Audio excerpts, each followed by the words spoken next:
welcome back to our YouTube channel. Keep in mind, this segment stretches over the course of 3 videos, so don't miss out on the last video when we upload it next week. Also, if you haven't already, go check out our last video, linked over here. As we did last time, we used the information we gained from a simple survey we conducted to notice what the public knows about depression. So today we are going to continue covering the effects of depression and ways to cope. In our last video, we discussed certain medicines and psychotherapy options that are common in treating depression medically and professionally. However, it is important to keep in mind that there are also lifestyle and home remedies that can be used. Stick to your treatment plan. Don't skip psychotherapy sessions or appointments. Even if you're feeling well, don't skip your medications. If you stop, depression symptoms may come back and you could also experience withdrawal-like symptoms. Recognize that it will take time to feel better. Learn about depression. Education about your condition can empower you and motivate you to stick to your treatment plan. Encourage your family to learn about depression to help them understand and support you. Pay attention to warning signs. Work with your doctor or therapist to learn what might trigger your depression symptoms. Make a plan so that you know what to do if your symptoms get worse. Contact your doctor or therapist if you notice any changes in symptoms or how you feel. Ask relatives or friends to help watch for warning signs. Avoid alcohol and recreational drugs. It may seem like alcohol or drugs lessen depression symptoms, but in the long run, they generally worsen symptoms and make depression harder to treat. Talk with your doctor or therapist if you need help with alcohol or substance use. And overall, take care of yourself. Eat healthy, be physically active, and get plenty of sleep. Consider walking, jogging, swimming, gardening, or any other activity that you enjoy. Sleeping well is important for both your physical and mental well-being. If you're having trouble sleeping, talk to your doctor about what you can do. Even with this, there is also alternative medicine. Alternative medicine is the use of a non-conventional approach instead of conventional medicine.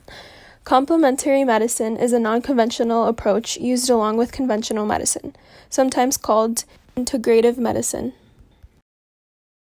Make sure you understand the risks as well as possible benefits if you pursue alternative or complementary therapy. Don't replace conventional medical treatment or psychotherapy with alternative medicine. When it comes to depression, alternative treatments aren't a substitute for medical care. Examples of supplements that are sometimes used for depression include St. John's wort. Although this herbal supplement isn't approved by the FDA to treat depression in the U.S., it may be helpful for mild or moderate depression. But if you choose to use it, be careful. St. John's wort can interfere with a number of medications, such as heart drugs, blood-thinning drugs, birth control pills, chemotherapy, HIV/AIDS medications, and drugs to prevent organ rejection after a transplant. Also, avoid taking St. John's wort while taking antidepressants because the combination can cause serious side effects. There is also SAMe. This dietary supplement is a synthetic form of a chemical that occurs naturally in the body. SAMe also isn't approved by the FDA to treat depression in the US, but it may be helpful. Still, more research is needed. SAMe may trigger mania in people with bipolar disorder. There are also omega-3 fatty acids. These healthy fats are found in cold water fish, flaxseed, flax oil, walnuts, and some other foods. Omega-3 supplements are being studied as a possible treatment for depression. While considered generally safe in high doses, omega-3 supplements may interact with other medications. More research is needed to determine if eating foods with omega-3 fatty acids can help relieve depression. Nutritional and dietary products aren't monitored by the FDA the same way medications are. You can't always be certain of what you're getting and whether it's safe. Also, because some herbal and dietary supplements can interfere with prescription medications or cause dangerous interactions, talk to your doctor or pharmacist before taking any supplements. In addition to these supplements, there are mind-body connections that are used where integrative medicine practitioners believe the mind and body must be in harmony for you to stay healthy.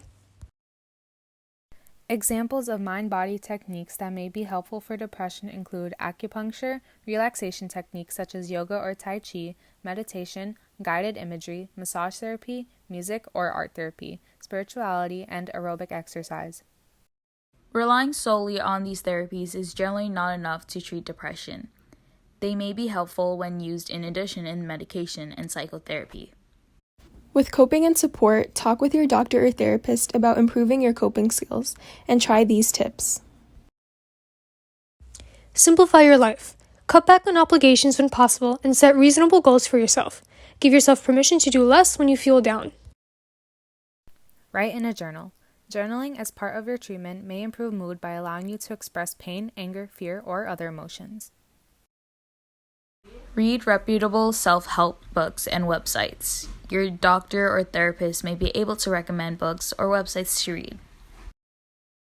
Locate helpful groups. Many organizations, such as the National Alliance on Mental Illness and the Depression and Bipolar Support Alliance, offer education, support groups, counseling, and other resources to help with depression. Employee assistance programs and religious groups also may offer help for mental health concerns. Don't become isolated. Try to participate in social activities and get together with family or friends regularly. Support groups for people with depression can help you connect with others facing similar challenges and share experiences. Learn ways to relax and manage your stress. Examples include meditation, progressive muscle relaxation, yoga, and Tai Chi. Structure your time. Plan your day. You may find it helps to make a list of daily tasks. Use sticky notes as reminders or use a planner to stay organized. Don't make important decisions when you're down. Avoid decision making when you're feeling depressed, since you may not be thinking clearly.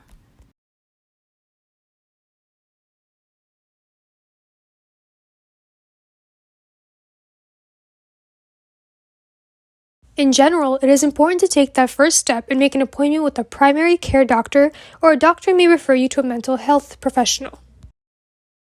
Before your appointment, you can make a list of any symptoms you've had, including any that may seem unrelated to the reason for your appointment, key personal information, including any major stresses or recent life changes.